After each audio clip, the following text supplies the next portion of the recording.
আসসালামু আলাইকুম। আমি আজকে মাংস রেসিপি বানাইম।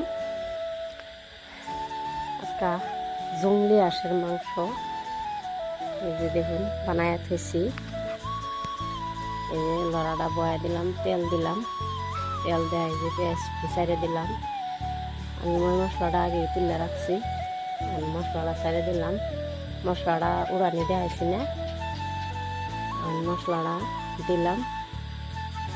যে পেঁয়াজ, আদা, রসুন, তেজপাতা সব দিলাম। দেওয়ার পর লাড়াচাড়া দিয়ে নিমখ দিলাম, দিয়ে মাংসটা দিয়ে দিলাম।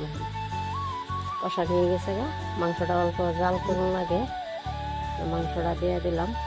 মাংসটা অল্প লাড়াচাড়া দিয়ে অল্প ডাকিয়ে দিন লাগবো। মাংসটা ডাকিয়ে দেয় এই যে দেখুন আদা হয়ে গেছে গা, কষাইতেছি। কষানি হলে এই যে মাংসটা হয়ে গেছে গা, কষানি এই যে জল দিয়ে দিলাম। পেঁয়াজ কুচি রাখছিলাম আগে করে, কুচি কালারটা দেখুন কিরম লাগছে, যে বালা সাবস্ক্রাইব করুন যে।